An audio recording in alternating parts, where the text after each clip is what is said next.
আসসালামু আলাইকুম, সবাইকে স্বাগতম। প্রিয় শিক্ষার্থী বন্ধুরা, আজকে আমি এই যে আইসিটি বিষয়ের পঞ্চম অধ্যায় সি প্রোগ্রামিং সম্পর্কিত এই ধরনের যদি সিরিজের যোগফল নির্ণয় করতে, যেমন এখানে বলেছে 2 square plus 4 square plus 6 square, এখানে 2 করে বৃদ্ধি পেয়েছে এবং উপরে পাওয়ার আকারে যোগফল এই সিরিজের n-তম সংখ্যা পর্যন্ত যোগফল নির্ণয়ের জন্য অ্যালগরিদম, ফ্লোচার্ট, সি প্রোগ্রাম কীভাবে লিখতে হবে তা আমি সহজভাবে আলোচনা করার চেষ্টা করব। তো আলোচনার জন্য তোমাদের সাথে আছি আমি মোহাম্মদ সিরাজুল ইসলাম, বরিশাল সরকারি model school and college, Barishal. চলো শুরু করা যাক। প্রথমে আমরা এই অ্যালগরিদম লিখব। এই যে প্রশ্নটি আমি লিখে রাখলাম। তো এই পেজে বাম দিকে অ্যালগরিদম আর ডান দিকে ফ্লোচার্ট অঙ্কন করব, আর পরের পেজে আমি সি প্রোগ্রাম লিখে দেখাবো। অ্যালগরিদম, ফ্লোচার্ট এবং সি প্রোগ্রাম একসাথে যদি শিখি তাহলে আমরা প্রশ্ন এই উদ্দীপকের আলোকে প্রশ্ন যেভাবে আসুক আমরা পারবো ইনশাল্লাহ সি প্রোগ্রামের। অ্যালগরিদম হচ্ছে একটা প্রোগ্রামের কোন ধাপে কী করবো তার ধারাবাহিক বর্ণনা। তো প্রথমে আমরা অ্যালগরিদম হিসেবে লিখতে পারি ধাপ 1 প্রোগ্রাম শুরু করি। ধাপ 2 ইনপুট হিসেবে এই n এর মান গ্রহণ করব। এখানে n হচ্ছে ইনপুট, অর্থাৎ n এর মান আমরা যেটা লিখব সেই পর্যন্ত যোগ করবে। যেমন এটার মান যদি 10 লিখি তো এই সিরিজের 10 পর্যন্ত যোগ করবে। এই n এর মান যদি 20 লিখি তো এই সিরিজের 20 পর্যন্ত যোগ করবে। তার মানে কি n হচ্ছে আমাদের এখানে ভেরিয়েবল, চলক। এর মান যা লিখব সেটাই এর মান হবে। আচ্ছা, এর পরবর্তী ধাপে আমাদের এই যে 2 দিয়ে শুরু হয়েছে এবং সব কিছু যোগ করে আমরা যদি সামের মধ্যে রাখতে চাই তাহলে সামের মান 0 ইনিশিয়াল করে দিতে হবে। তাই আমরা এই ধাপে লিখব এই যে i সমান 2। ভালো করে লক্ষ্য করি, i সমান 2 মানে কি, প্রত্যেকটা এই যে আমাদের বিশেষ করে সংখ্যাগুলি রয়েছে এগুলিকে আমি i দ্বারা ইনিশিয়াল করেছি। কিন্তু i হচ্ছে কাউন্টার ভেরিয়েবল, যার কাজ কাউন্ট করবে, কতবার হলো সেটা কাউন্ট করবে, তার জন্য i। আমরা এখানে ইচ্ছে করলে a নিতে পারতাম, তাই না? তো i নিয়েছি, সমস্যা নেই। এবং এই সবগুলি যোগ করে যেহেতু সামের মধ্যে রাখবে তাই সামের ফল আগে কিন্তু ব্যালেন্স 0 করতে হবে। কোনো কিছু যোগ করে কোনো কিছুর মধ্যে রাখলে ওটা 0 থাকতে হবে। 0-র সাথে এই 0-র সাথে প্রথমে এইটা যোগ করবে, তারপরে তার সাথে আবার এইটা যোগ করবে, তার সাথে আবার পরেরটা যোগ করবে, ধারাবাহিকভাবে যোগ করবে। 0 থেকে শুরু হবে যোগটা, কারণ এটার সাথে এখান থেকে যোগ করবে। সেই জন্য সাম সমান 0 লিখেছি, কারণ যোগ করে করে আমরা সামের মধ্যে রাখবো। এবার কত পর্যন্ত যোগ করবে? n-তম সংখ্যা পর্যন্ত। তাহলে এই আয়ের মান 2 দিয়ে শুরু হয়ে বাড়তে বাড়তে বাড়তে বাড়তে n পর্যন্ত যাবে, n এর সমান হবে। তা n এর সমান যতক্ষণ না হবে ততক্ষণ কম্পিউটার বারবার এই প্রোগ্রামের মাধ্যমে যোগটা সম্পাদন করবে। তার জন্য আমরা এখানে একটি কন্ডিশন যাচাই করব, সেটা হচ্ছে এই যে i less than equal to n হলে, ভালো করে লক্ষ্য করি, i less than equal to n এই কন্ডিশন যতক্ষণ সত্য হবে ততক্ষণ দুইটা কাজ করবে, 5 নং ধাপের কাজ আর 6 নং ধাপের কাজ। 5 নং ধাপ আমরা নিচে লিখব। 5 নং ধাপে কী করবে? যোগফল নির্ণয় করবে। আর 6 নং ধাপে ওই যে আয়ের মান এই 2-এর সাথে 2 যোগ করে 4, 4-এর সাথে 2 যোগ করে 6, 6-এর সাথে 2 যোগ করে 8, এরকম 2 করে বৃদ্ধি পাবে। সেজন্য আমরা কি করব? 5 নং ধাপে যোগফল নির্ণয় করব। এখন যোগফল নির্ণয়ের সূত্র হচ্ছে এই সাম সমান সাম প্লাস আই, তাই না? যোগফল সমান যোগফল এই 0-র সাথে এই আই যোগ করব, যা হবে সেটাই সামের মান, তার সাথে আবার এই আই যোগ করব, যা হবে সেটা হবে সামের মান। তবে একটা কথা আছে, এইখানে যেহেতু পাওয়ার আছে সেজন্য আমরা এখানে i ইন্টু আই লিখেছি। এখানে যদি পাওয়ার কিউব থাকতো, 3 থাকতো, তাহলে আমরা লিখতাম i into I into I. অবশ্যই এখানে পাও ফাংশন ব্যবহার করা যায়, কিন্তু অনেক শিক্ষার্থীর এটা জটিল মনে হয়। সেজন্য যদি স্কোয়ার থাকে তাহলে এই i ইন্টু আই মানে স্কোয়ার বোঝায়, এটারে গুণ করে ফলাফল যা হবে সেটা সামের মানের সাথে যোগ করবে। তো এইভাবে আমরা সামের যোগফল নির্ণয় করতে পারি, যোগফলের জন্য এই সূত্র ব্যবহার করতে পারি। এবং সাথে সাথে কী করবে? কিছুক্ষণ আগে বললাম আয়ের মান 2 দিয়ে শুরু হয়েছে, কাউন্টারের মান 2 দিয়ে শুরু হয়েছে, এটা হচ্ছে এই প্রথম পদ। এইটার সাথে প্রতি পদে বৃদ্ধি যোগ করবে। কত করে বৃদ্ধি পাচ্ছে? প্রথমে ছিল 2, পরে হয়েছে 4, তার মানে কি 2 করে বৃদ্ধি পাচ্ছে। সেজন্য আমরা এখানে পরের ধাপে লিখব i সমান i প্লাস 2 নির্ধারণ করি। এইখানে i সমান i প্লাস 2 না লিখে কোনো বইতে লিখেছে i plus equal to 2, i plus equal to 2, একই কথা। i প্লাস ইকুয়াল টু 2 মানে আয়ের মানকে যা থাকবে তার সাথে 2 যোগ করে আয়ের মান অ্যাসাইন করবে, আয়ের মধ্যে রাখবে। এটা অ্যাসাইনমেন্ট অপারেটর, কিন্তু এখানে আমরা আরও সহজভাবে লিখেছি যে আই সমান i+2। এবং এইটা নির্ধারণ করার পরে আবার এই কন্ডিশন চেক করবে, সত্য হলে এই দুইটা ধাপ এর কাজ করবে। এরকম বারবার ঘুরে ঘুরে এই লুপটা চলতে থাকবে। যখন কাজ শেষ হয়ে যাবে তখন এই 7 নং ধাপে যে প্রোগ্রাম শেষ করে দিবে। অর্থাৎ যখন দেখবে যে এই n-তম সংখ্যা পর্যন্ত যোগ করা শেষ, তখন প্রোগ্রাম কি করবে, এই সামের মানটা প্রিন্ট করে দেবে, যোগফলটা প্রিন্ট করে প্রোগ্রাম শেষ করে দিবে। এই হচ্ছে আমাদের অ্যালগরিদম। এখন অনেক সময় ফ্লোচার্ট অঙ্কন করতে বলে, এ ধরনের উদ্দীপকে অ্যালগরিদম দেওয়া থাকতে পারে, অথবা উদ্দীপকে এরকম একটা লাইন দেওয়া থাকতে পারে, আর বলা হলো যে এই ফ্লোচার্ট অঙ্কন করো। তাহলে এইটার আলোকে ফ্লোচার্ট যদি অঙ্কন করতে চাই, তো এই যতটা ধাপ হয়েছে এই ধাপের তথ্যগুলি চিত্রের মাধ্যমে উপস্থাপন করব।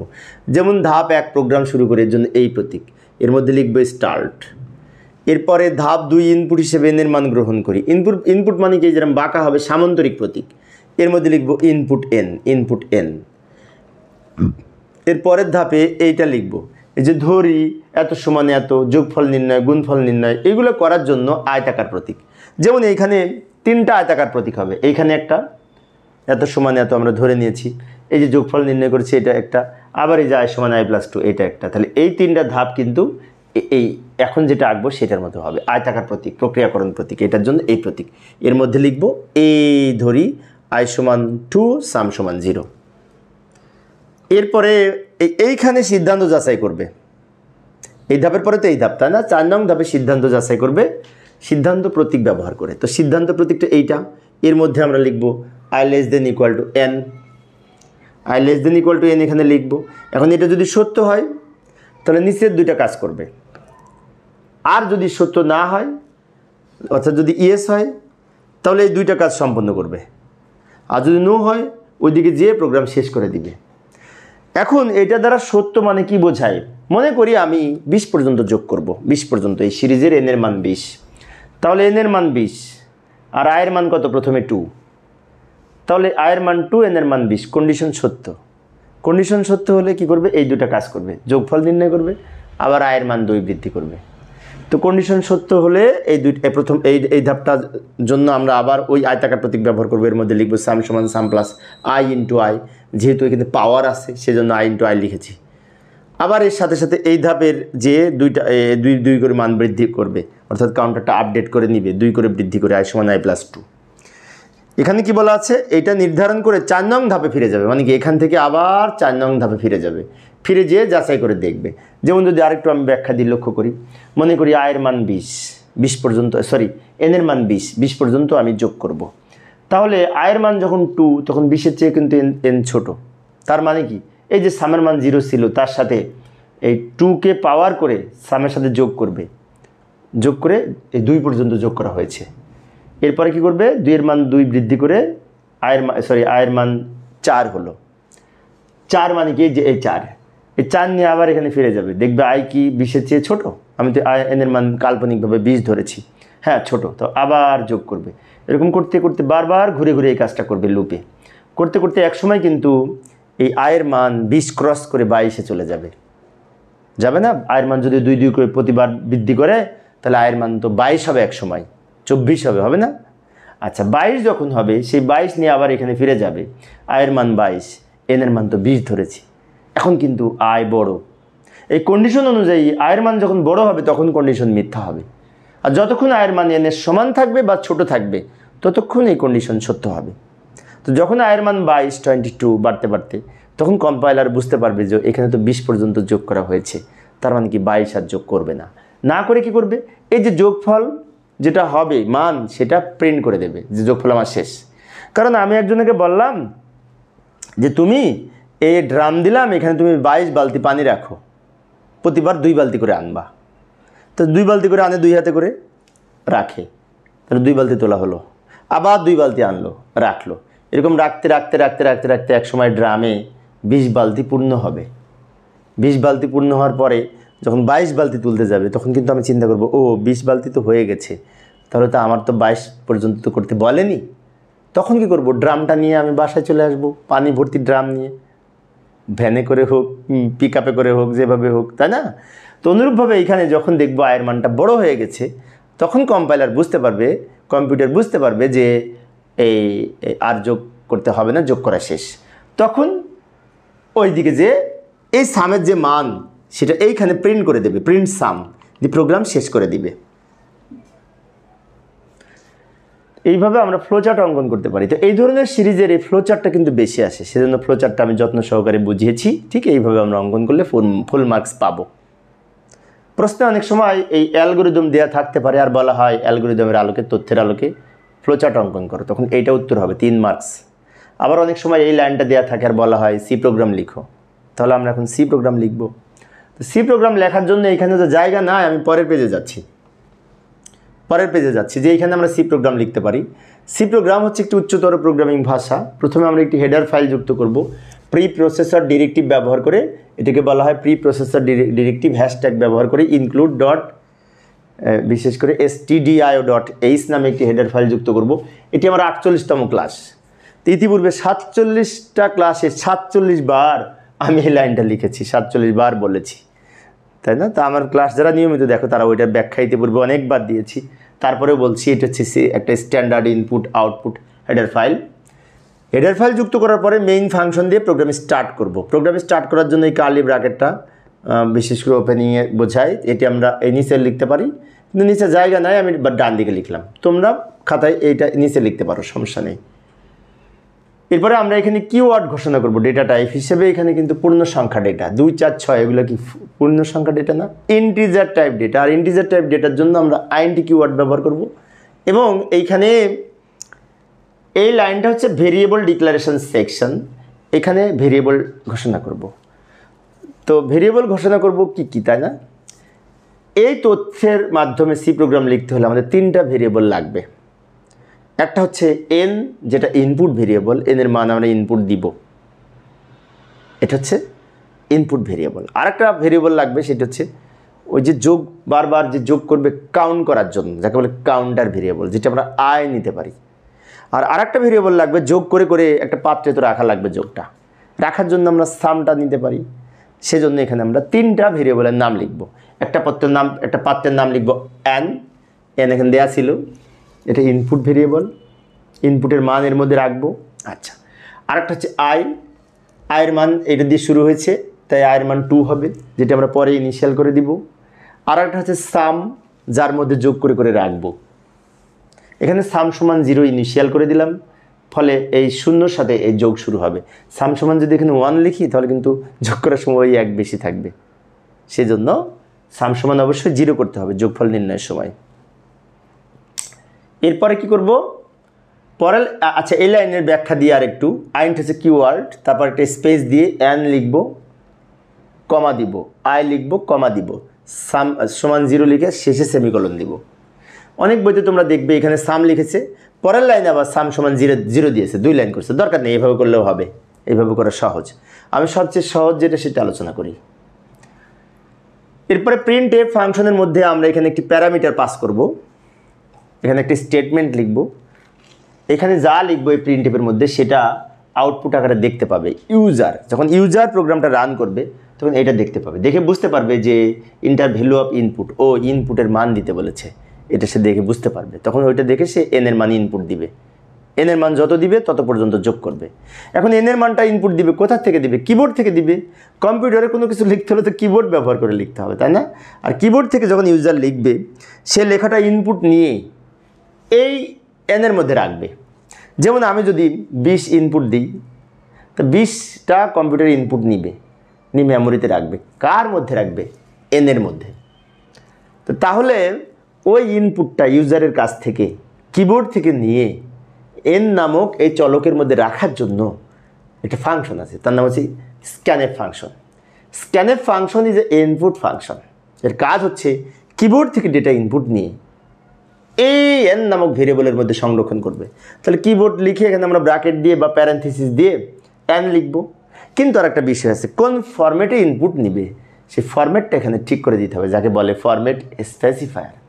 ফরম্যাট স্পেসিফায়ার অর্থাৎ এইখানে এই পূর্ণ সংখ্যা ডেটা হিসাবে আইএনটি কিওয়ার্ড লিখেছি, আর আইএনটি কিওয়ার্ডের জন্য ফরম্যাট স্পেসিফায়ার হিসেবে %d লিখবো একবার।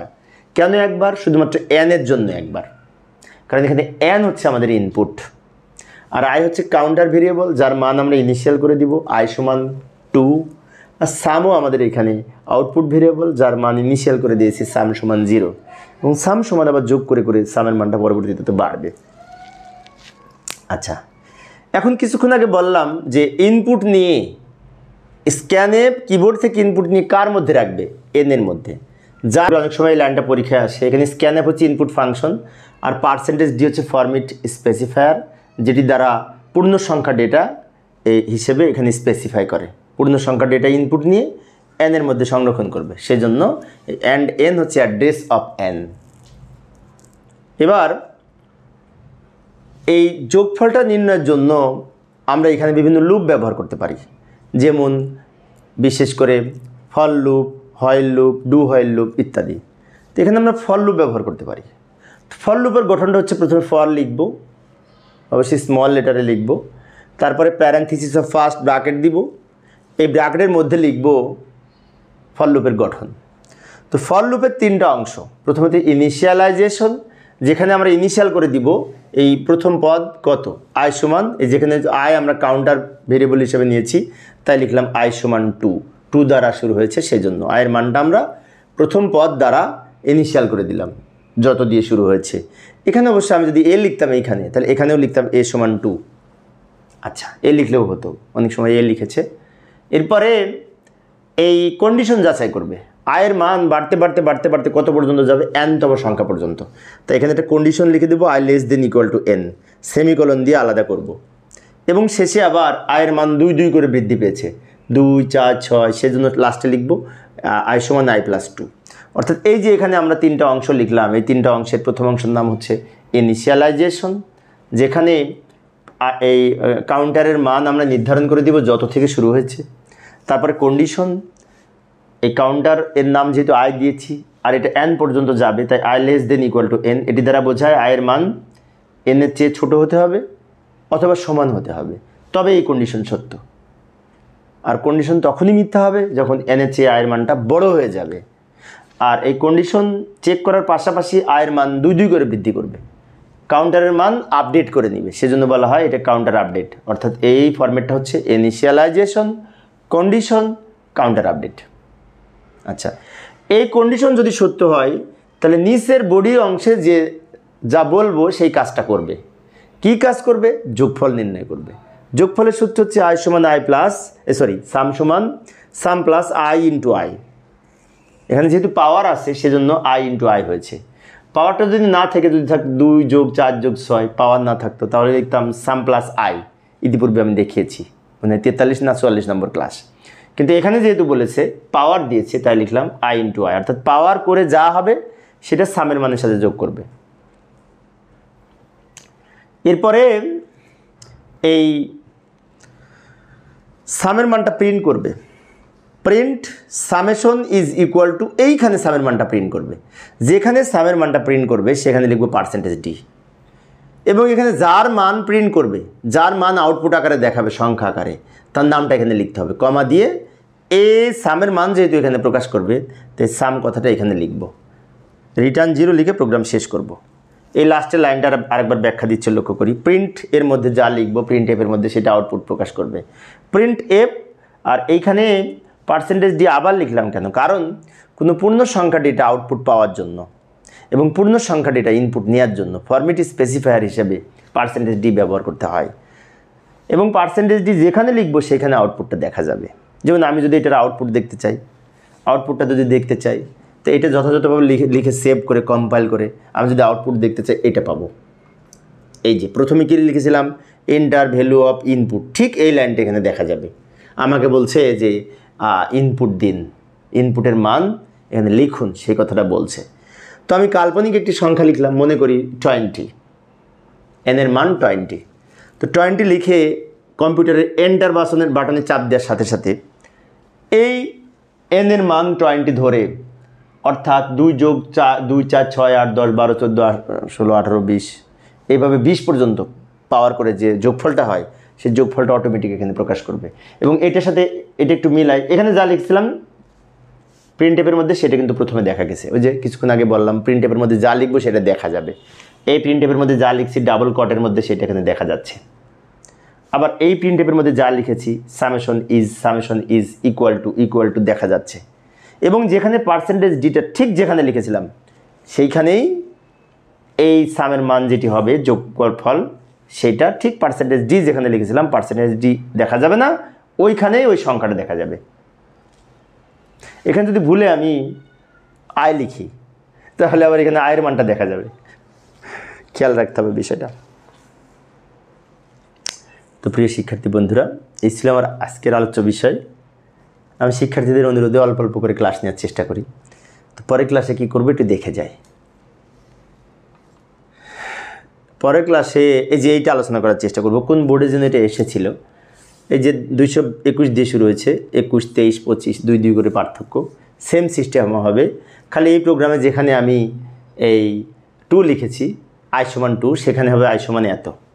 আর এখানে আবার সামের মানটা একটু চেঞ্জ হবে। কিছুক্ষণ আগে সামের মানটা লিখেছি সাম সমান সাম প্লাস i ইন্টু আই, কিন্তু এখানে হবে সাম প্লাস আই ইন্টু আই হবে না, কারণ এখানে তো পাওয়ার নাই। তো আশা করি এটা তোমরা পারবে। তো চেষ্টা করে যদি পারো তাহলে কমেন্টসে লিখো ইয়েস আই ক্যান, আর যদি না পারো তাও কমেন্টসে লিখো, পরবর্তীতে দিলে ভালো হয়। সমস্যা নেই, আমি সমাধান করে দিব। পরিশেষে সবাই ভালো থাকবে এবং সুস্থ থাকবে। খোদা হাফেজ।